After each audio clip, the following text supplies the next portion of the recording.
Kamusta mga kaibigan? Ako si Mystery Find at sa episode na ito tatalakayin natin ang 5 pinakakakaibang exoplanets na natuklasan ng mga siyentipiko. Handa na ba kayo? Tara, alamin natin! Bago tayo magsimula, ano nga ba ang exoplanet? Ang exoplanet ay isang planeta na umiikot sa bituin na hindi ang ating araw. Sa mga nakaraang dekada, libu-libong exoplanets na ang natuklasan at ilan sa kanila ay talagang kakaiba. Unang-una sa ating listahan ay ang 55 Cancrie, na kilala rin bilang Diamond Planet. Ang 55 Cancrie ay halos 2 beses na mas malaki kaysa sa Earth at may 8 beses na mas mabigat.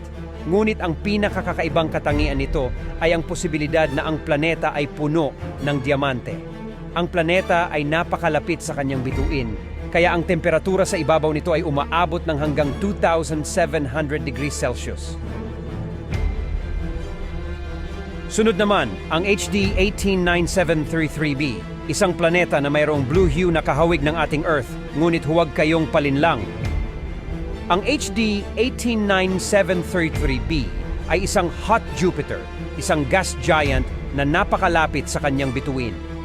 Ang kakaibang katangian nito ay ang matitinding bagyo na may hangin na umaabot ng 8,700 kilometers per hour. Ang blue hue nito ay dahil sa mga silicate particles sa atmosphere nito na nagre-reflect ng asul na liwanag.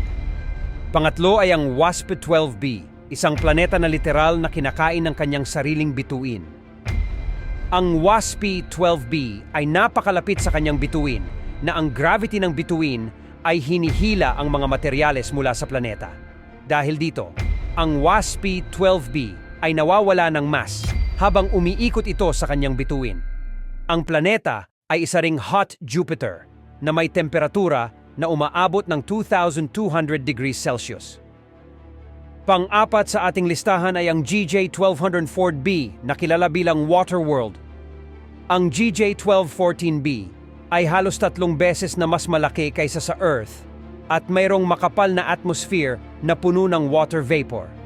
Ayon sa mga pag-aaral, ang planeta ay maaaring isang ocean planet na may malalim na dagat na umaabot hanggang sa core nito. At panglima ang TRACE-2b na kilala bilang Dark Planet.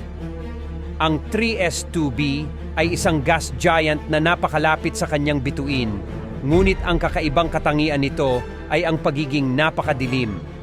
Ang planeta ay nag-aabsorb ng halos lahat ng liwanag na tumatama dito, na nagiging sanhi upang ito ay magmukhang itim. Ang dahilan nito ay hindi pa ganap na nauunawaan ng mga siyentipiko. Napakakakaibang mga exoplanet, hindi ba? Ang mga planetang ito ay nagpapakita sa atin ng napakaraming posibilidad sa labas ng ating solar system.